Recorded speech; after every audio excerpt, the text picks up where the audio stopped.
Preview. बोला मुद्दे पे एनक्रोचमेंट पे और स्पीकर पे जो कार्रवाई चल रही है शहर उस पे बोल दो। हाँ सर क्या एक्शन लेने वाली है वक्फ बोर्ड, क्या फैसला लेने वाली है? बहुत सारे प्रॉपर्टी उसमें बाधित होने वाली है।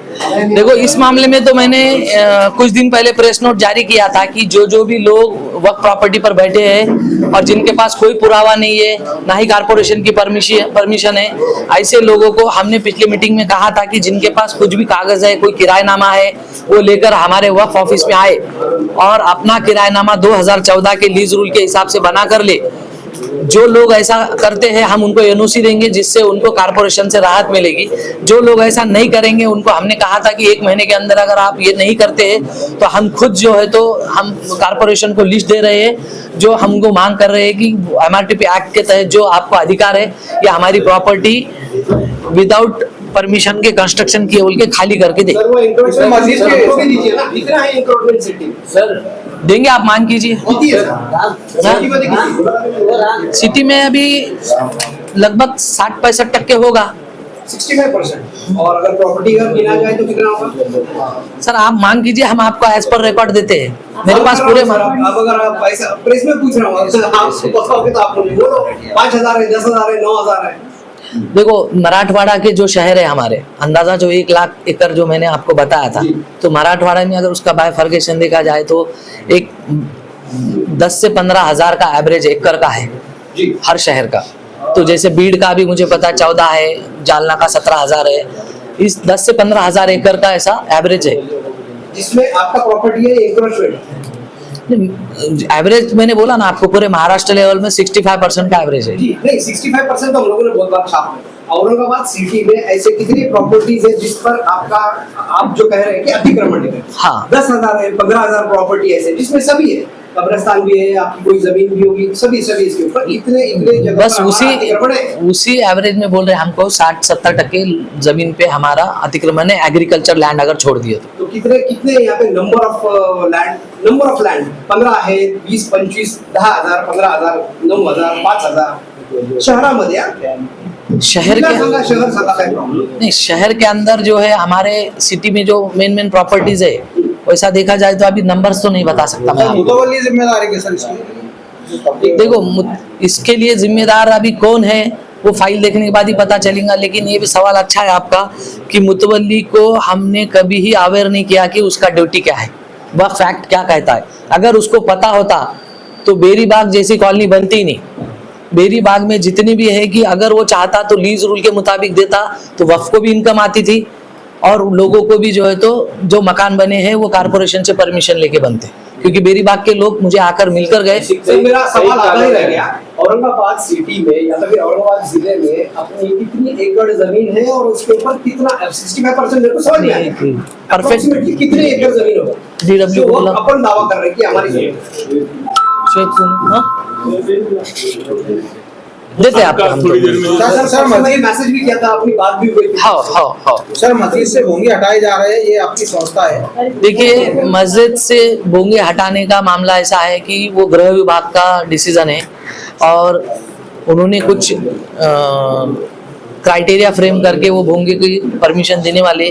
उसके लिए वक्फ बोर्ड से जो भी मस्जिद के लिए परमिशन लगेगी वो हम विद इन डे देने की कोशिश करेंगे, क्योंकि मस्जिद, दरगाह, कब्रस्तान, इसकी हिफाजत करना ये बोर्ड की जिम्मेदारी है।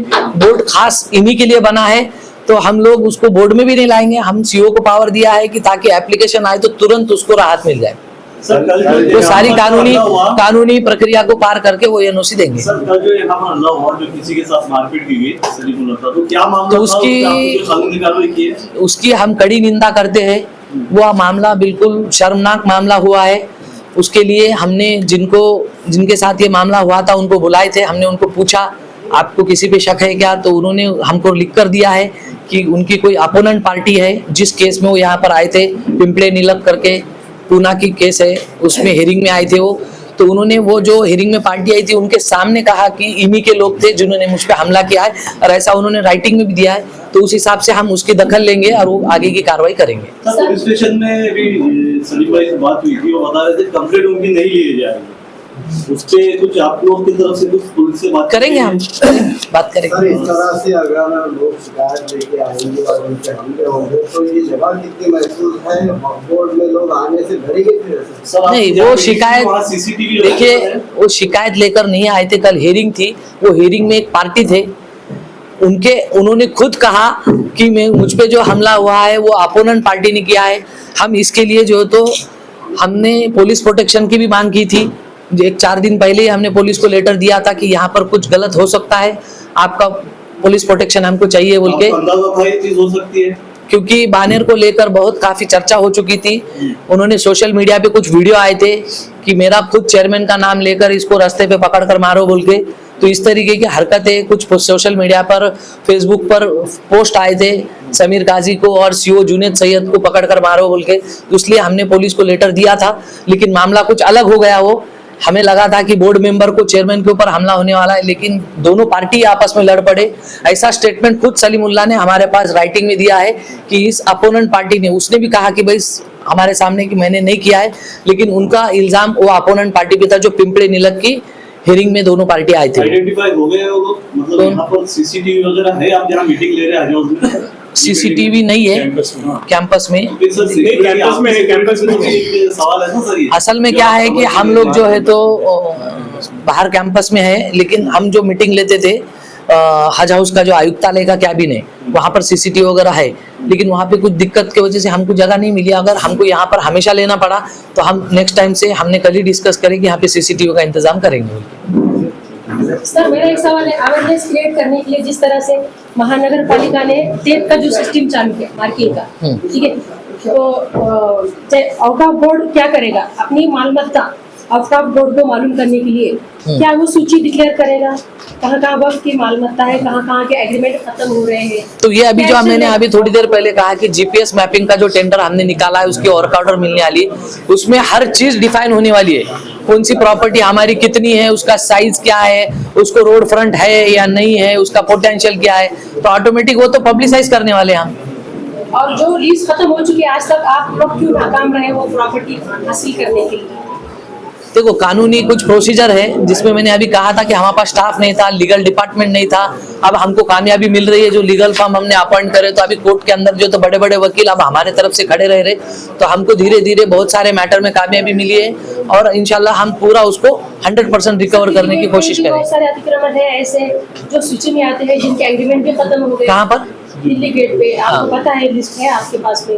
उस मामले में आप क्या करने वाले? कुछ धनाढ़ लोग हैं आकाशवाणी साइड पे भी, उनके भी अतिक्रमण सब पे, सभी पे कार्रवाई होने वाली है। हम इसके साथ, इसमें जो है तो इस मामले में पूरे सारे मराठवाड़ा के जो म्यूनिसिपल कमिश्नर है, chief executive officer municipal council है, सुपरिटेंडेंट ऑफ पुलिस है और ऑल कलेक्टर मराठवाड़ा, इनके साथ डिविजनल कमिश्नर के साथ हमने 2 अगस्त को मीटिंग रखी है इसी संदर्भ में। हमारा मामला सिर्फ संभाजी नगर का नहीं, हमारा मामला पूरे महाराष्ट्र का है। तो हमने अभी डिवीजन वाइज इस तरीके की मांग की है, तो डिविजनल कमिश्नर जो है हमारे संभाजी नगर के, उनके साथ उनके कैंपस में ऑल महाराष्ट्र मराठवाड़ा के कलेक्टर्स, सुपरिटेंडेंट ऑफ पुलिस और लोकल अथॉरिटी के चीफ, इनके साथ हमारी मीटिंग है। इन्हीं मुद्दे पे हमारी चर्चा होने वाली है। आपको उनको बोलना तो पड़ेगा कि इतनी जगह हमारी है, हमारा खाली करके दे दो। हाँ, इतनी जगह वो कौन सी हर आपकी चीज का जगह? हमारे पास, हर डिस्ट्रिक्ट वक्फ ऑफिस में उसका लिस्ट प्रिपेयर है, जो कि हमने लिस्ट भी बनाई। जैसे कि एग्जांपल हमारे पास जो है तो एक उस्मानाबाद का, धाराशिव का है, DW उस्मानाबाद, वो लिस्ट। मुझे सिर्फ संभाजीनगर की चाहिए थी, औरंगाबाद। हाँ, यहाँ की भी है, लाया आपने?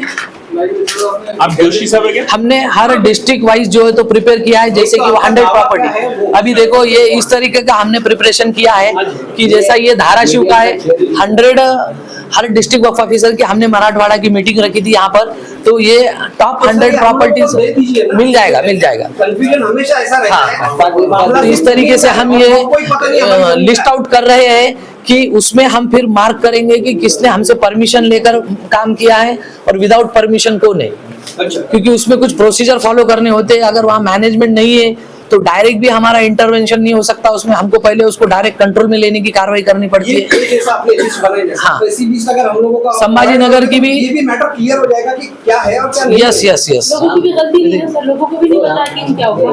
मालूम है मैडम, सबको सर, हमें नहीं पता। चलिए, ओके। पहले सबसे पहले ये बताइए कि आज आपने प्रेस कॉन्फ्रेंस क्यों रखी? असल मुद्दा क्या था, किस बात पर आप बात कर रहे हैं? देखिए, हमारे पास जो वक्फ मंडल के अंदर हेयरिंग्स और मीटिंग जो होती थी, इससे पहले इसका डेट कोई निश्चित नहीं होता था। तो हमने देखा कि यहाँ पर जो हेयरिंग में और मीटिंग्स में कुछ लोग अपने काम लेकर आते हैं, तो महाराष्ट्र के कोने कोने से लोग आते हैं, तो उन्हें दिक्कत होती है कि भाई ये नोटिस मिलती नहीं होती डेट डिक्लेयर करने की वजह से, और उन्हें आने जाने में प्रॉब्लम होता है। इस चीज़ को मद्देनज़र रखते हुए हमने एक पिछले मीटिंग में डिसीज़न लिया था कि यहाँ पर हम हर महीने के आखिरी जुमेरात, गुरुवार को और शुक्रवार को बैठक का आयोजन करेंगे। उस हिसाब से यह हमारी पहली सुनावनी थी। और जब भी यहाँ पर हम लोग मीटिंग लेते हैं तो हमारा प्रेस कंटिन्यू हर मीटिंग में होता है। उसी ताल्लुक से हमने ये प्रेस रखी है। हमने हमारे जो कामकाज किए गए, हमने जो डिसीजंस लिए हैं, उसमें अभी हेयरिंग सेक्शन में काफ़ी हमने बदलाव किया है कि ताकि लोगों को इंसाफ मिलने में देरी ना हो, कि डिसीजंस टाइम पे मिलना चाहिए, उनको सुनकर देना चाहिए। इस मकसद के तहत हमने ये हेयरिंग का डिसीजन लिया और मैक्सिमम हमारे लिटिगेशंस अभी हमने हमारे हेयरिंग सेक्शन से निकालने की कोशिश की और कर भी रहे हैं। उन पर कई सारे एलिगेशंस लगते हैं। अभी इन्फोर्समेंट डायरेक्टर के पास भी 1600 करोड़ के घपले गए। देखिए, मैं बताना चाहूँगा कि 1600 करोड़ का घपला है, लेकिन उसका कोई दस्तावेज तो चाहिए। सिर्फ सोशल मीडिया में आज वक्फ बोर्ड काम कर रहा है। 2021 से पहले का वक्फ बोर्ड देखिए, 27 लोग पूरे महाराष्ट्र में काम करते थे। आज 200 प्लस लोगों का स्टाफ है। हर डिस्ट्रिक्ट में ऑफिस है, हर डिस्ट्रिक्ट में ऑफिस खुद का बनाया गया है। कुछ कलेक्टर ऑफिस में, उसको ऑफिस को बनाने के लिए गवर्नमेंट से पैसा लाया गया है। लोगों के काम हो रहे हैं। जो रजिस्ट्रेशन हमने किया है, जो लिटिगेशन हमने सॉल्व किए, हेयरिंग सेक्शन डेवलप किया है।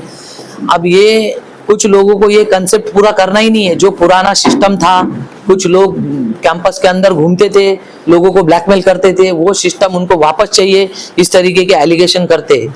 हमने अभी बानेर का भी खुलासा किया। बानेर के अंदर भी सब लोग खाली सोशल मीडिया पे बात कर रहे हैं। आज 6वां, मेरे ख्याल से 5वां दिन है, किसी ने भी सक्षम पुरावा लाकर नहीं दिया कि उस वक्त का वो रेजोल्यूशन किसी न्यायालय में जाकर दाद मांगी गई थी या किसी न्यायालय ने उसको कैंसिल किया था। सिर्फ लोग बदनाम कर रहे हैं। मैं आपके जरिए से सबको यही कहूंगा कि वक्फ बोर्ड के बारे में अगर कोई शिकायत है, आप राइटिंग में लेकर आइए, हम आपको सुनेंगे, लेकिन बिला वजह वक्फ बोर्ड को सोशल मीडिया पे बदनाम ना करें, क्योंकि वक्फ बोर्ड काफी वर्षों के बाद सही वक्फ एक्ट के मायने के अनुसार, वक्फ के वाकिफ के मंशे के अनुसार काम कर रहा है। तो फिर यही बोलने के लिए प्रेस बुलाई कि आपने, आपका जो बोलना है पहले वो बोल लीजिए। हमारा जो बोलना है कि हमने अभी कहा कि जो नया एक्ट आया है उस मामले में हमारा 7/4 को जो हमारी आखिरी बैठक हुई थी, उस बैठक में ही हमने रजिस्ट्रेशन किए थे। उसके बाद हमारा रजिस्ट्रेशन कम्प्लीटली रुका हुआ है। काफ़ी लोग जो है तो आज परेशान हो रहे हैं रजिस्ट्रेशन को लेकर, क्योंकि पुलिस डिपार्टमेंट उनसे भोंगे की परमिशन मांगता है। अगर रजिस्ट्रेशन ही नहीं होगा तो भोंगे की परमिशन कहाँ से मिलेगी? वो लोग सफ़र हो रहे हैं। उसको कैसे रास्ता निकाला जाए, इसके लिए हमने डायरेक्ट चीफ सेक्रेटरी माइनॉरिटी, क्योंकि स्टेट को तो परमिशन है ही नहीं उसमें इंटरफेयर करने की, माइनॉरिटी से हमने दरखास्त की। वो खुद मुंबई आए थे पिछले हफ्ते में। Minority secretary state government of Maharashtra और सीओ वक्फ बोर्ड महाराष्ट्र और चेयरमैन वक्फ बोर्ड महाराष्ट्र, हमारी एक बैठक संपन्न हुई। इसमें से कैसे रास्ता निकाले, क्योंकि जो पोर्टल बन रहा है, पोर्टल में कैसे आसानी से रजिस्ट्रेशन हो, उसके ऊपर लंबी डिस्कस हुई है। और इस मामले में मैंने देवेंद्र जी से भी बात की थी, तो उन्होंने भी हमको इसमें काफ़ी सपोर्ट किया है कि रजिस्ट्रेशन सबसे अहम चीज़ है। जब तक रजिस्ट्रेशन के मामले हमारे से निकलते नहीं है, तब तक उसका मैनेजमेंट का भी मसला हल नहीं हो सकता और भोंगे का भी मसला हल नहीं हो सकता।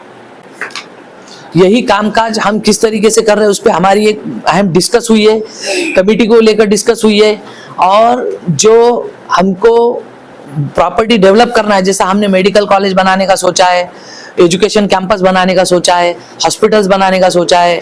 जो गरीब मुसलमान है, जिनके लिए आज मकान खरीदना सोच भी नहीं सकते, ऐसे मुसलमानों को हम कैसे मकान इस वक्त प्रॉपर्टी से दे सकते? हजारों एकड़ जमीन है, लेकिन प्रोविजंस नहीं है, अवेयरनेस नहीं है। सिर्फ बोर्ड एक्टिव होके नहीं चलेगा, समाज को भी एक्टिव होना पड़ेगा, बोर्ड के साथ मिलकर काम करना पड़ेगा।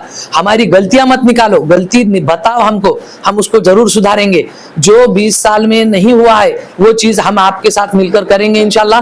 हर एक को इतनी जमीन है कि मुझे लगता है कि औरंगाबाद अगर संभाजी नगर की बात ले तो एक भी गरीब मुसलमान नहीं बचेगा कि जिसको वक्फ बोर्ड के जमीन पे मकान नहीं दे सकते। सर अभी जैसा आप बता रहे हैं कि वक्फ बोर्ड की जो जमीनत है वो जरूरतमंद मुसलमानों को मिलनी चाहिए, बिल्कुल। लेकिन पहले ही से कई आबादियां ऐसी बसी हुई है औरंगाबाद शहर में, जैसे आसिया कॉलोनी है, चिश्तिया कॉलोनी है, यहाँ पर जो है तो मुस्लिम बस्तियां बसाई भी है, लेकिन उनको आप ये कहते हैं कि तुम लोग जो है तो अभी रेडी रेगुलर के 2.5% के हिसाब से हमारे किराएदार को इसके अलावा फिर इनको टैक्स भी भरना है, प्रॉपर्टी टैक्स, उसके अलावा आपके गुंडेवारी करवाना है। तो ये कैसे देखिए, प्रॉपर्टी टैक्स तो हर एक को देना है, आपका खुद का प्लॉट होगा तो भी देना है, वक्फ की प्रॉपर्टी इसलिए देना पड़ रहा है कि आपको।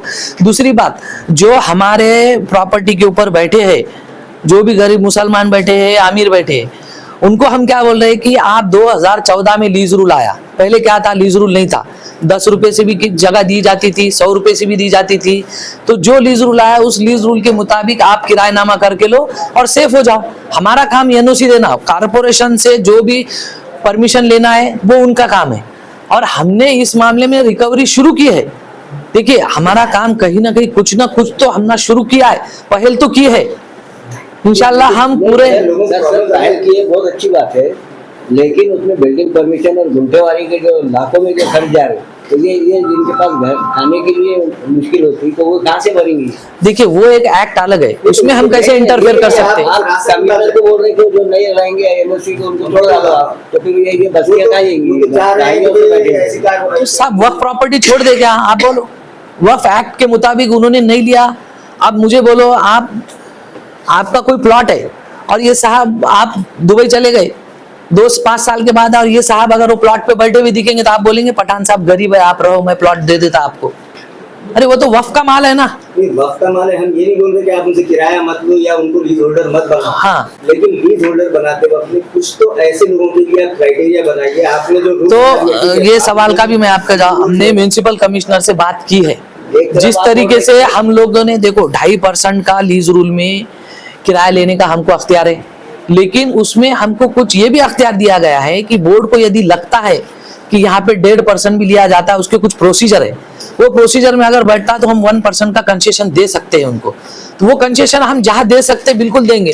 तो उस तरीके से हमने म्युनिसिपल कमिश्नर के साथ बैठक का आयोजन किया है कि जिस तरीके से हम ये रियायत दे रहे हैं कि कहीं आपके भी एक्ट में ऐसा कोई प्रोविजन है कि आप रियायत दे, इससे हमें फायदा होगा, क्योंकि हमारी प्रॉपर्टी सेफ हो जाएगी, वो हमारे किराएदार बन जाएंगे और म्युनिसिपल काउंसिल को भी उसका टैक्स मिलेगा, क्योंकि वो एक्ट बिल्कुल अलग है, हमारा एक्ट अलग है। अच्छा सर, दूसरी बात ये है कि अभी रोड वाइंडिंग चल रही है, मैं 2012 से कंटिन्यू वक्त बोर्ड से मांग रहा हूँ कि आपकी कितनी रोड में जगह जा चुकी है, कितना मुआवजा है, उसका कोई रिकॉर्ड? वो जीपीएस मैपिंग में सब चीजें क्लियर होने वाली है, आपको ऑनलाइन प्रोवाइड की जाएगी। अभी तक तो कहाँ है? नहीं साहब, देखो मैं अभी वही बोला कि 12 से बोर्ड ने क्या किया हमको मालूम नहीं, लेकिन हम जब से आए हैं, ये बोर्ड जब से आया है, हमारे साथ सरकार का भी सपोर्ट है। हम बिल्कुल जहां भी हमारे को तकलीफ होती है, जहां हमको पैसा लगता है, हम मांग कर लाते हैं और वो राहत पहुंचाने का काम कर रहे हैं। आज तकरीबन ये 15 से 20 करोड़ का हमारा टेंडर है जीपीएस मैपिंग का। तो पहले ऐसा कभी सोचते थे क्या हम? आज हमको जैसे हम हमारी तकलीफ बताते, शासन हमारे पीछे खड़े होता है।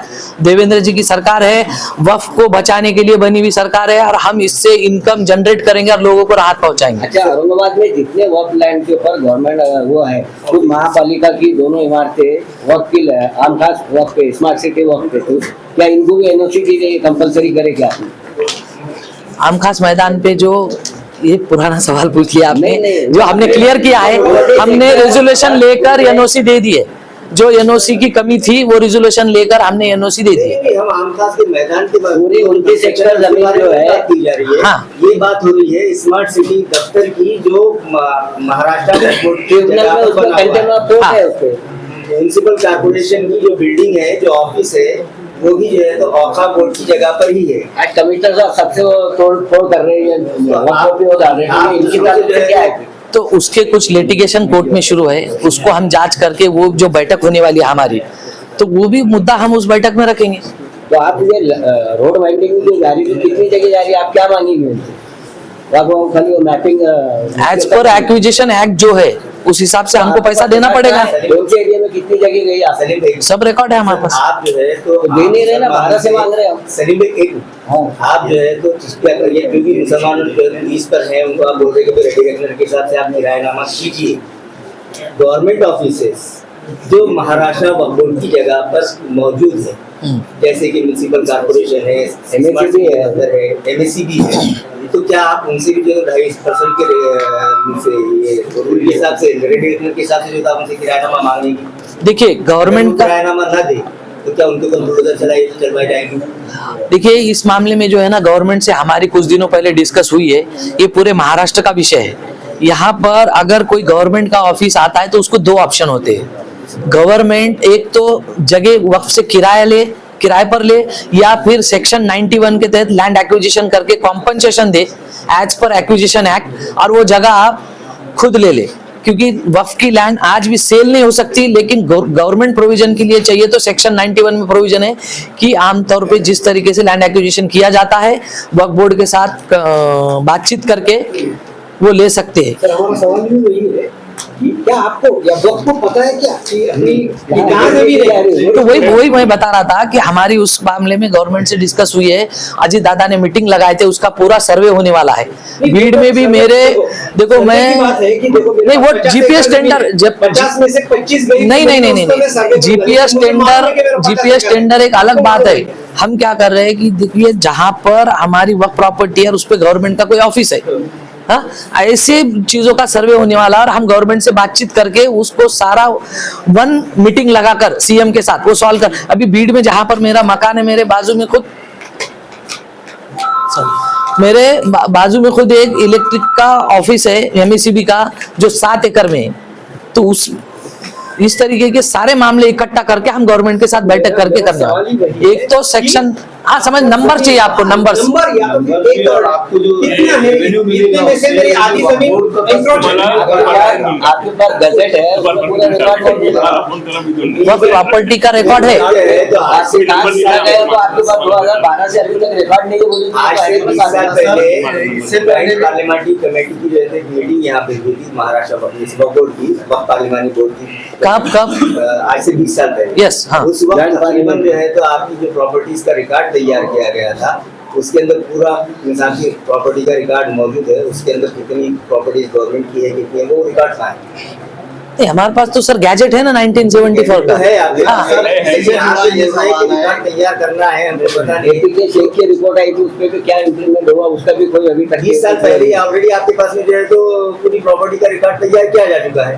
सर इससे पहले पायलट प्रोजेक्ट के तहत जो सर्वे हुआ पूरा सरवनी का तो उसकी तो वो भी अभी नहीं है। उसका अहवाल क्या है? नहीं वो सर्वे पूरा नहीं हुआ ना, पूरा नहीं हुआ वो सर्वे अभी। इसीलिए हमने ये जीपीएस का किया ना कि इसके अंदर जो है तो each and every property mark होने वाली है विद पोटेंशियल।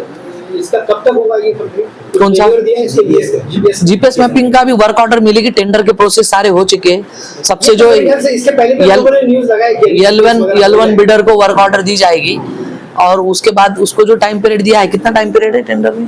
प्रॉपर्टीज के ऊपर है 1.5 से 2 साल, 1 से 1.5 साल 2 साल भी लग सकते हैं उसको। अच्छा, क्योंकि हमने सिर्फ सर्वे के साथ उनको पोटेंशियल भी मांगा है कि समझ लो 80 फीट के रोड पे 100 फीट के, तो उसमें क्या हो सकता है, वो भी उनके सजेशंस आने वाले उसके अंदर। अच्छा सर, दूसरी बात ये है कि आप अगर आपके किराएदार एनओसी लेके गुंठेवारी करते हैं तो क्या वो परमानेंट रहेंगे या एज पर वक्फ एक्ट किसी वक्त भी निकाल दिया जाएगा? नहीं ऐसा नहीं, एज पर वक्फ एक्ट जो है तो 30 इयर्स की 30 इयर्स दे सकते हैं हम।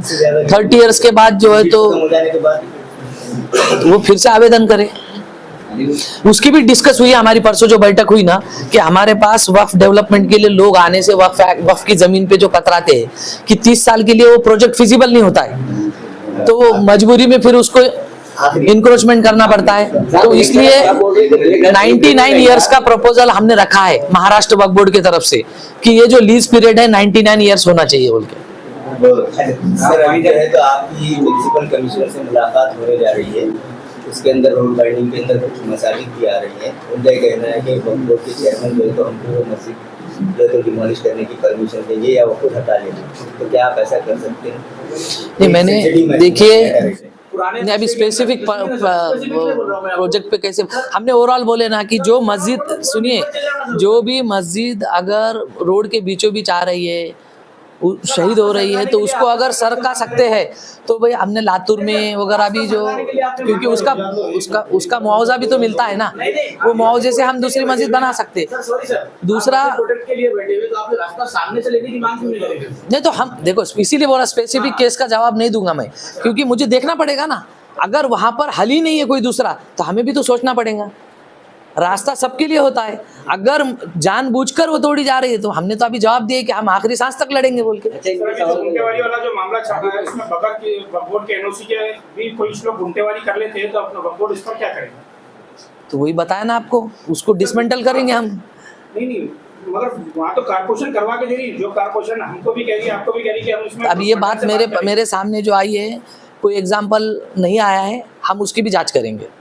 हरसुल 260 वार्ड नंबर के अंदर जो है पूरा एरिया जो है बगैर एनओसी की गुंटेवाली कर दी गई है। बानर के स्पेशल बानेर पे तो बोल लो ना आता मराठीत पण प्रेशर है इस तरह बताएं। पॉलिटिकल लीडर्स हमारे पास तो नहीं है। हम लोगों के भी उनके इशारे पे किया गया, ऐसे भी चर्चा चल रही है। देखिए, बानेर के मामले में मैंने अभी पूरा खुलासा कर दिया कि उस वक्त का जो कानून में प्रोविज़न था उस हिसाब से रेजोल्यूशन लिया गया है, सेल डीड हुई है। आप 15 साल 16 साल पहले सेल डीड हुई है, कोई भी सेल डीड अगर कैंसिल करना है तो ये सिविल कोर्ट के पावर है। 16 साल से कोई भी शख्स उसको कोई किसी भी कोर्ट में चैलेंज नहीं किया है, ना किसी कोर्ट ने उसको रद्द किया है।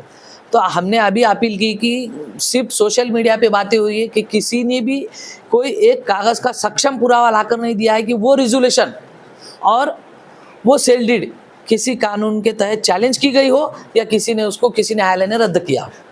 आप ऐसे ही बोलते जाएंगे तो ये तो बदनामी है बोर्ड की।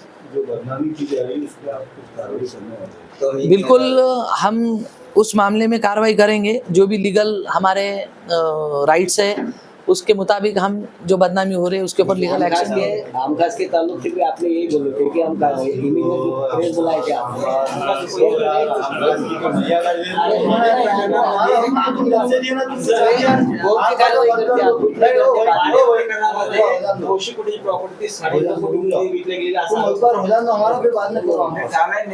तरीके से जमीन ली है कि आप पर भी कई सारे आरोप लगे थे, आप हाई कोर्ट तक के गए थे, तो क्या अभी तक के किसी मेंबरान ने वक्फ को जमीन डोनेट की है? डोनेट मेंबर ने वक्फ नहीं की है जी, क्यों सर ऐसे?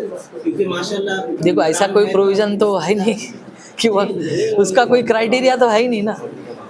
तो कई सारे आरोप तो लगते हैं आप लोगों पे, आपने भी मस्जिद को लेकर आरोप लगाया था कि आपने भी वक्फ की जमीन। मैं देखो आरोप का तो मैंने खुलासा किया इससे पहले की प्रेस में पूरा डिटेल्स के साथ।